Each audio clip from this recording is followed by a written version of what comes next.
Hi Chefeteers, I'm Chef Nakia, and sometimes I get too long-winded in my videos and am therefore forced to split them into two parts.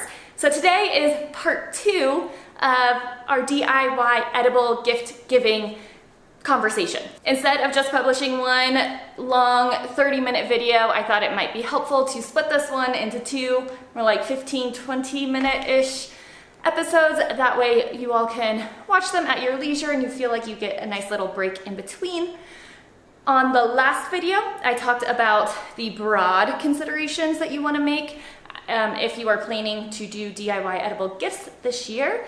And in today's video, I am going to go over the 5 categories of edible gifts that I see being most common, along with examples for each category and special considerations that you want to make for those categories. So to really give you the context around what to be thinking through to ensure that your DIY edible gifts are going to be fully consumed and enjoyed and appreciated by your gift receivers. And I also realized as I was editing this last one that I completely forgot to talk about something that I think is very important, and that's that if you want to do these edible gifts, but you're having a hard time deciding what food you actually want to cook, like what is the gift going to be?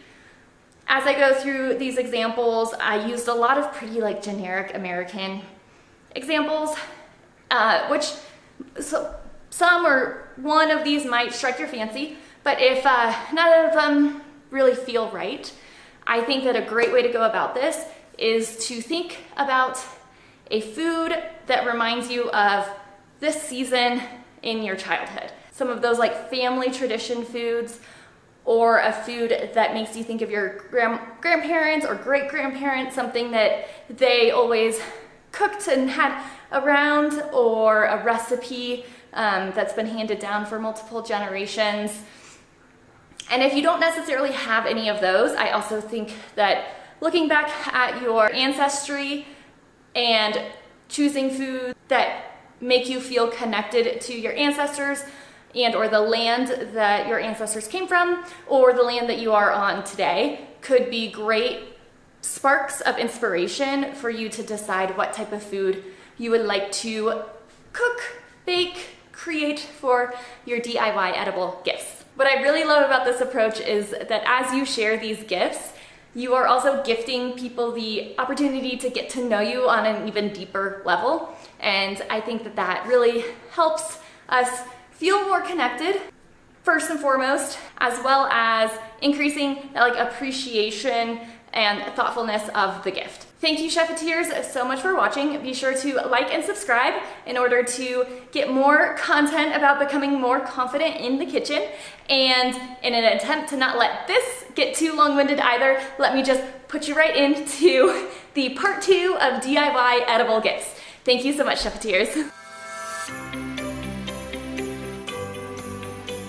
All right, so now let's get into the 5 like groups or categories of DIY edible gifts that I see and some considerations that you'll want to think about before gifting these. And I'm not saying that you can't choose these as your DIY edible gifts, but I think that certain ones will work better in certain scenarios, and in order to ensure that your gift receiver gets the most enjoyment out of the gift, I do think that these are important things to keep in mind. And the more that you've thought through these, I think the better chances you have of your gift being fully, thoroughly enjoyed. So grouping number 1 are your classic like baked goods, desserts, candies, those kinds of things. Like your French macaroons with different filling options, your brownie pops or cake pops, cinnamon rolls. You can do mini Yule logs, like chocolate bark, like a plate full of a bunch of decorated cookies, smash cookies, like little jars of like half Nutella, half fruit jam spread, like Nutella and raspberry jam. These types of like sweets. So one thing to definitely consider are the dietary restrictions of your gift receivers. Gluten-free, vegan, And diabetic would be 3 of the top that I would think about. Also, nut allergies, if any of the cookies or desserts that you're making have nuts in them. These are all fairly common allergies, and it's not like you need to go and ask every person who you're going to give a gift to what their like entire health history, right? That would be extremely inappropriate. But you probably have an idea from family members about if they are allergic to gluten or if they have lactose intolerance or something like that. So just keep that in mind. And if you are doing this as a like larger group gift, then consider having a few different options that would be friendly to any dietary restriction that you know somebody in the group has, and separate the options so that if cross-contamination is a concern for anybody, they feel like they're in the clear and they feel confident getting to enjoy that gift. Assume that your gift is going to be left at room temperature, and if it needs to be refrigerated, be sure to be super clear about that. I would tell the person as you give them the gift, and I would also have a little written something on there. And again, you can make this super cute, especially with like the winter season and snow. And I feel like you can absolutely easily work this, like it needs to be refrigerated, into a cute little message. If it can be stored at room temperature, but you need to make sure that it stays in like a sealed, mostly sealed package. Like if it's something that's really gonna deteriorate with air getting back and forth, let them know that too. I really think about like the top 2 with baked goods, the top 2 considerations is the temperature and then the exposure to air. So if your product is going to be sensitive to either of those things, just be sure to make a note of it, be super clear about that to make sure that the person who you're giving this gift to is going to be able to enjoy it before it goes bad. And kind of in line with that, our third consideration for this group is, again, with the amount. Be kind with the amount. Don't give somebody so much of something that it's going to be a struggle for them to eat through all of it. You could always tell people, hey, if you love this a lot, just let me know and I can always bring you some more. But I think it can lead to more food waste whenever we gift people a really large amount. We want to do it from a generous place, but I think at times it can unintentionally put pressure on people that we didn't really intend.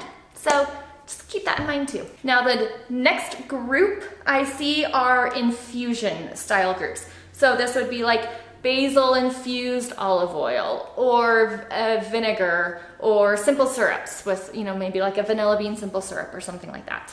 So this is where you are creating the infusion yourself. You're bottling these little things and then gifting them to your favorite people. Now, one consideration I would ask you to keep in mind is to stay away from some polarizing flavors unless you know for sure that the person you're giving this to absolutely loves that flavor. Then of course, go for it. You know your people best. But if you are doing this for a gift for, you know, a larger group of people, probably stick to some of the like easier, not necessarily generic, but just like fan favorite style flavor when you do this. If you do want to have some fun with things, what you could also do is like if it's for a big group, you could have a couple versions that are more fan favorite flavors and then 1 or 2 that are a little bit more fun, ones that maybe you love, but then give people the option to choose which one they want. It's always a good idea to include a couple recipes, because if people feel unsure about how they're going to use this, you know, uniquely infused olive oil, then it might just kind of get pushed to the back of the pantry, and in a couple years they'll find it back there and realize, oh shoot, I never used this, and your gift doesn't get to be enjoyed. So I think the more recipes and meal ideas that you can provide for people to get those like inspiration juices flowing for them, the more likely that your gift is going to be fully enjoyed. And then the third consideration with this group is really think about how strong the flavor is going to get for that infusion. and you don't want someone to go and use that infused vinegar in a couple weeks and it actually is like so much stronger than you intended to a point where their food is almost inedible. So if you're in doubt, stay a bit on the shyer side. This is a good thing to test ahead of time so that you can really fully understand just how potent that flavor is going to become in your infusion. So the third group that I see are like drink mixes or like cocktail mixes. You could make your own like tea blend or like a coffee kit with maybe some locally roasted beans and like a flavored simple syrup and local farm fresh milk or almond milk, or those like cocktail mixes like a Bloody Mary kit, the mulled wine kit that I mentioned earlier. So one consideration to make is, are you going to include the alcohol with that or not? And if you are going to, then consider, the cost of that. And they do sometimes sell smaller quantities, but sometimes you're not going to be able to get like the highest quality of liquor with that. So, we talked earlier about quality over quantity. So if that is the case, you may just want to opt for no alcohol, and then that way the person can choose, their favorite of whatever the spirit style is. And then number 2 is, do the mixers themselves need to stay refrigerated? And if that is the case, then really think through what that gift giving scenario is going to look like. If you are traveling with that gift to a party and the party's going to last a couple hours, and then the person who received that gift is going to be traveling back home, that mixer might be out of the fridge for a while, and depending on how sensitive to temperature it is, might be a concern. So if your mixers do need to stay refrigerated, then consider doing this as more of like a porch drop-off gift. That way they can immediately get that into the fridge and keep it, at its best quality. And then consider using unique mixers or unique garnishes to kind of elevate that classic cocktail or whatever style drink it is. This will make it a little more fun and memorable, and more likely that your gift receiver is actually going to want to make this drink because it's going to be a little different from anything that they've ever had before. Now, I know I said in the last grouping, like, beware of polarizing flavors. I do think that this can apply here also. This is another great example of how you can personalize it to be a garnish that you know that this person is really going to love the flavors of. I think that the clear instructions here, even if it feels very obvious to you, clear is kind. So I think including clear instructions and making them super cute with all those holiday designs is a great idea. And lastly, if this is for more of like a group style gift, be sure to include at least some options that are just as good for non-drinkers. You want to make sure everybody feels included and everybody can enjoy this, and there's a lot of really delicious beverages that you don't need alcohol for. So just consider that and be sure to include, that consideration as you're putting together any of these like beverage-based kits or group style gifts. All right, so the fourth group are these like jars of almost ready things. So like the brownie in a jar idea, or like pancake or muffin mix in a jar, cookie dough in a jar. You also have like soup base in a jar. You might have the grains and the seasonings in there already. You can do like hot cocoa mix, or even like overnight oats, just save out the milk and then people can add the milk, their favorite milk for that for their breakfast. The considerations that you want to keep in mind for these gifts all have to do with remembering that the gift receiver still has a fair amount of like time and effort to put into making this gift actually consumable and enjoyed. So you're gonna have to kind of tell the future a little bit and think about, all right, does the gift receiver have on hand the ingredients needed to finish putting this product together? So for example, for the brownie in a jar, are they gonna have eggs and milk on hand? A lot of people will, some people though might not, so keep that in mind.